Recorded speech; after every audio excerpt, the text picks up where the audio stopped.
संजय जी, जब याद होगा आपको, जब मैंने कहा कि सरकार, ये मोदी की सरकार, मोदी नहीं छोड़ेंगे किसी को, ये मैंने कहा था, याद रखिए आप।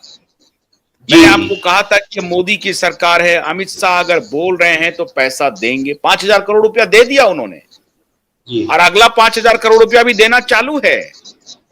नहीं, 8,000 करोड़ बट गया साहब, 8,000 करोड़ रुपए बट गया।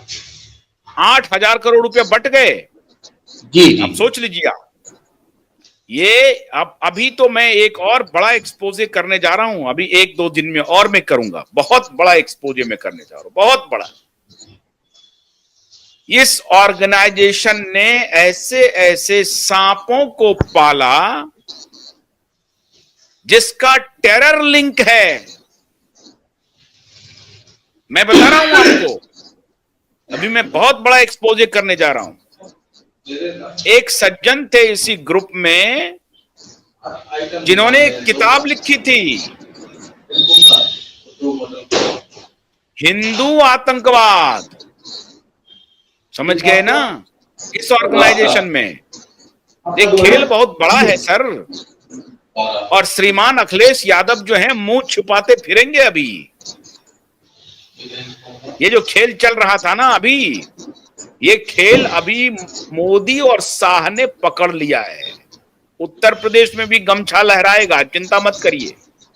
8,000 करोड़ रुपया गया ना, 8,000 करोड़ रुपया, आप ही ने कहा ना संजय जी, 8,000 करोड़ रुपया बट गया ना, 8,000 करोड़ रुपया जी। अच्छा, अब जो ओपी श्रीवास्तव कह रहे हैं कि हमने इस्तीफा दे दिया है, मेरा कोई लेना देना नहीं है सहारा से, तो क्या उसको सरकार मान जाएगी? देखिए साहब, सरकार मानने वाली नहीं है, और सरकार ने जो ईडी ने जांच की है उसमें पाया गया है कि कहीं ना कहीं ये बहुत लंबे समय से घोटाले चले आ रहे थे, जिसको ईडी ने आज उजागर किया है। तो रिजाइन भले उनने दे दिया था, लेकिन उसके पहले जो घोटाले हुए हैं उसका रिस्पॉन्सिबल कौन रहेगा? भाई रिजाइन आपने 1 साल पहले दे दिया, 2 साल पहले दे दिया, लेकिन जो कंपनी में घोटाले हुए हैं, जो किए गए हैं, वो रिजाइन के पहले के भी तो हो सकते हैं। अच्छा संजय जी, आप ये कह रहे हैं कि 150 करोड़ रुपए के गबन का मामला, मतलब 150 करोड़ रुपए के गबन का डायरेक्ट मामला ओपी श्रीवास्तव ने किया है, जिसका रिकॉर्ड ईडी को मिल गया, आप ये कह रहे हैं? जी जी जी, बिल्कुल बिल्कुल, यही आरोप लगाया गया। क्या गबन किया होगा उन्होंने? नहीं सर, पैसा जो आता है ना, जो पैसा आता है उनके अधिकार क्षेत्र में होगा, या जो उनके द्वारा प्रॉपर्टी बेची गई होगी, अब ये अभी क्लियर नहीं हो पाया है, उनके द्वारा प्रॉपर्टी बेची गई होगी, उसमें उन्होंने पैसा ले लिया होगा, तो कुछ इस टाइप के मामले होंगे सर। वो धीरे धीरे सामने निकल के आएगा जब ईडी की प्रेस विज्ञप्ति आएगी या ईडी द्वारा वक्तव्य दिया जाएगा, तब ये सारी चीजें आएंगी सामने। नहीं तो जब पैसा जब आ रहा था उस वक्त उस पैसे को गबन किया या कोई प्रॉपर्टी बेची? अभय देव जी जुड़े हैं, आप जुड़ेंगे या आपका ऐसे ही आना जाना चलता रहेगा? माननीय अभय देव जी, आप जुड़ गए? सर जब तक सहारा डगमगाएगी तब तक मैं भी डगमगाता ही रहूंगा, लेकिन ये है डगमगाते चलता रहूंगा। चलिए, आप अभी क्या खबर है? आप तो लखनऊ में हैं, क्या है अपडेट, बताइए। मैं जब आपने फोन किया था, आपसे बात हुई थी, तो भाग्य से मैं सहारा शहर के सामने ही था। प्रवर्तन दल के पूरे चारों तरफ से उनकी गाड़ियां लगी हुई थी, प्रशासन के लोग लगे हुए थे और भीड़ थी। मैं चाहता था वहां से आप लोगों के सामने लाइव हूं, लेकिन चूंकि सुरक्षा के दृष्टिकोण से भी थोड़ी सी दिक्कतें हुई, इस नाते मैंने वहां से निकलना उचित समझा था, तो मैं वहां से निकल के जरूर आया हूं। लेकिन पूरे सहारा शहर और यहाँ कहिए कि सहारा समूह में पूरी हलचल और खलबलाहट मची हुई है। आपने भी ये जान ही लिया होगा कि सहारा के दूसरे नंबर पे सबसे बड़े फ्रॉड कहे जाने वाले सुब्रत राय की गिरफ्तारी हो चुकी है, और देश के लोगों के लिए जो आंदोलन बढ़ा था सबसे बड़े बागड़ बिल्ले के रूप में सुब्रत राय के वो सबसे करीबी जो चहेते थे, वो जेल के सलाखों के पीछे पहुंच गए हैं, जो ऑल इंडिया जन आंदोलन संघर्ष न्याय मोर्चा का एक बहुत बड़ा लक्ष्य था।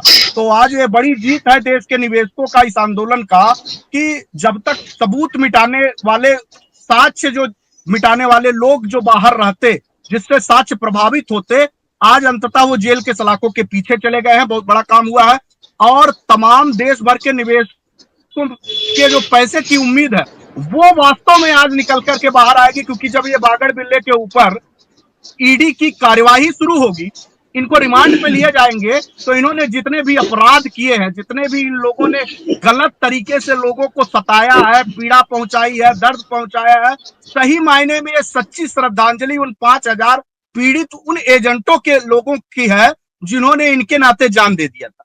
आज उनके लिए सबसे बड़ी जीत है कि कम से कम उनके परिवार के लोगों को ये आत्मसंतुष्टि होगी। ये ऑल इंडिया जन आंदोलन संघर्ष न्याय मोर्चा उन परिवार के लोगों को भेंट करता है सच्ची श्रद्धांजलि के रूप में कि उनके गुनाहगार को आज उस जगह जाना पड़ा है जब ये कहते थे कि पूरी सरकार मेरे जेब में। अगर इनके सरकार पूरे जेब में है तो उसी सरकारी तंत्र में का सबसे बड़ा भ्रष्टाचार विरोधी जो कानून है, उसके भ्रष्टाचार विरोधी जो जांच एजेंसी है, उस जांच एजेंसी ने सुब्रत राय को शायद वो ला ना पाए, कारण उसका कि उनको इस दुनिया से उस दुनिया जाना पड़ेगा, लेकिन उनसे जुड़े लोगों को छान छान खोज खोज कर जेल के सलाखों के पीछे ले जा रही है। और अंततः ये साबित हो रहा है, यही भर नहीं, सूचना तो ये आ रही है कि स्वप्ना राय को भी डिटेन किया गया है। आज ही नहीं डिटेन किया गया है, जब वो स्वप्ना राय अपना घर छोड़ करके जा रही थी उसी समय उनको डिटेन कर लिया गया है। समय आने पे उनको भी ईडी सामने ले आएगी और उनके साथ 17-18 बागड़ बिल्ले और भी हैं, एक नहीं है, अकेले नहीं गए हैं सुब्रत राय, अरे ओपी श्रीवास्तव अपने साथ 17-18 बागड़ बिल्ले लेकर के गए हैं और सब लोगों को धीरे धीरे आपके सामने पेश करेंगे और आप जैसा चैनल खड़ा होकर के देश के निवेशकों को बताएगा कि यह बागड़ बिल्ला अब पहुंचा है। तो देश के लोगों के लिए बधाई है और इस आंदोलन के लोगों को। एक मिनट, जो कल तक इतने प्रतिष्ठित थे, आप यकायक ओपी श्रीवास्तव के बारे में अपशब्द का ये कर रहे हैं। हम आपसे गुजारिश करेंगे अपशब्द ना कहें। प्रतिष्ठित नहीं थे, कोई प्रतिष्ठित नहीं थे वो। जब जिस दिन से ऑल इंडिया जन आंदोलन संघर्ष न्याय मोर्चा ने सड़क पे आंदोलन करना शुरू किया था, उसी दिन से यह कह दिया गया था कि सुब्रत राय के साथ इन सभी लोगों की जगह जेल के सलाखों के पीछे होना चाहिए। और इनके खिलाफ जब पहला FIR दर्ज हुआ था तभी यह साबित हो गया कि ये देश के सबसे बड़े भ्रष्टाचारी हैं, अपराधी हैं, हत्यारे हैं, देशद्रोही हैं, राष्ट्र के तमाम संपत्तियों पे इन लोगों ने गलत तरीके से कब्जा किया है। ये सब साबित हो गया था, तो ये सबसे प्रतिष्ठित कहां हो गए? ये तो गलत बात होगी। और अभी एक दर्शक लिख रहे हैं, अबे एक दर्शक लिख रहे हैं, राजा राम राठौर पता ये लिख रहे हैं कि सुब्रत राय गलत नहीं थे, ओपी श्रीवास्तव ने उन्हें ब्लैकमेल किया है। क्या है ये? नहीं, शायद राजा राम राठौर जी भी कम डीपली नहीं जान पा रहे हैं। सुब्रत राय ने महज 4,000 करोड़ रुपए के लिए देश के 13 करोड़ लोगों के साथ विश्वासघात किया और महज 4,000 करोड़ रुपए ब्लैक मनी को ना वापस करने के कारण ये पूरे षड्यंत्र मनाए गए। और तुम मेरा क्या बिगाड़ सकते हो, सत्ता के रसूख में प्रधानमंत्री अटल बिहारी वाजपेयी के साथ खड़े होकर के वो उंगली दिखाने के लिए तैयार हो गए। जो पीछे ब्लैक मनी थी, उस ब्लैक मनी को वो किसी भी कीमत पे वापस नहीं करना चाहते थे। जो उखाड़ना हो उखाड़ लो, उसके एवज में पूरे 13 करोड़ निवेशकों के भुगतान के बाधित करा दिया, पूरी कंपनी डुबा दिया। जितनी भूमिका सुब्रत राय की